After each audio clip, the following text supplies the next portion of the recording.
If you want to hear advanced chords, the first step is playing them first. You do that by getting a chord book.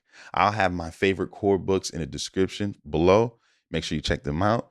So if you get a good chord book, they'll be categorized by triads first, then sevenths, then ninths, then 11th, and then the 13th, right? So if we're playing an F minor triad, right, you look in the book and you see F minor. The next section will be F minor 7, and then F minor 9, F minor 11, and then F minor 13, right? So let's take the F minor 9 for this example. So in the 9th section, right? Say you see this chord and you're like, oh, I want to play that. You hear it, you like it. So the next chord will be like F minor 9 flat 5. And then you just kind of like hear that chord, right? Then maybe the next chord will be F minor 9 with that major 7. So that major minor 9, right? You know, and then you might see F9 sus4, right? So now what you would do is like, oh, okay, these are different colors of that minor. So you have the regular minor 9 flat 5, minor major 9, and then 9 sus4, then major 9 sus4, right? So you have these different colors. So once you get them in your hand, you're now able to play the chords, or you're able to hear the chords. Step 2 to hearing advanced chords is learning and using the number system, right? The major and minor one. All right. So in a major key, we're in the key of C, right? You know, the major scale, you know, the 1 is major, 2 is minor, 3 is minor, 4 is major, 5 is major, 6 is minor, 7 is diminished, right? And then in a minor scale, the 1 is minor, the 2 is diminished, 3 is major, 4 is minor, 5 is minor, 6 is major, 7 is major, and then right back at the 1, right? So when I'm listening to songs, right, especially songs I didn't know, I would listen for the bass note. Most times the bass will play the root note of a chord, right?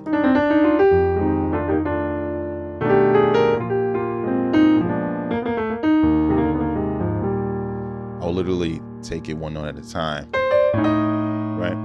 Even if that first note, I'm like, okay, I'm sitting here like, what is that? What's that bass note? Okay, that's an A. And then I would listen to the melody, right? And now I hear that I was E flat. And I was like, okay, what is that? This maybe sound, I will have to hear more information. So like that right there, I'm like, okay, that sounds like a chord in the scale. So I'm like, okay, that sounds like a minor chord. So I'll make these adjustments. So I'm like, okay, what notes in the number system are minor? So we have the 2, 3, and 6. So I'm like, okay, this is a G chord. So I'm like, okay, the bass note is G. So it's probably a G chord. So now I'm listening for the melody. I'm like, it's B flat. So I'm like, okay, this is some type of minor chord, G minor chord. So now I'll just do G minor or G minor 7. Now I'll go back to the book and I'm like, okay, how do you play a G minor 7, right? It's like that. But the melody note had B flat, and B flat in this chord was right here. So I was like, oh, maybe I should put that B flat on top. So now I'm learning voicings and things like that. I'm trying to figure it out. So that's how I kind of figured it out. So if you have the number system and you know what chords are, you kind of use that as a base to figure out what's going on. So like figure out that low note, you know, use your understanding of the number system, and then listen for that melody and see if you can piece together what the chord is and fill in the dots with the stuff in the middle. All right. Most of the time it's going to be the chord that's in the number system. Sometimes it's not. So like, for example, so right here, this is a 7. We're in the key of E flat. It's a 7. And you see I'm playing a D chord, D7.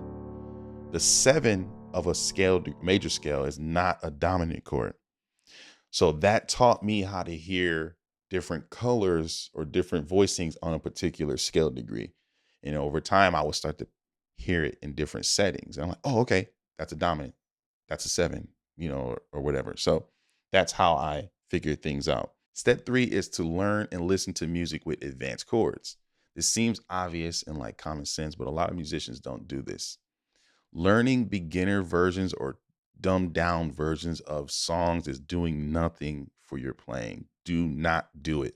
It's better to learn the first 4 chords of a song the right way than play an entire song the wrong way. In the way you go about learning it, you may have to copy it. You may have to get sheet music. You may have to get a musician to tell you the notes at first, but you won't be like that for a year from now, 2 years from now. So, for example, like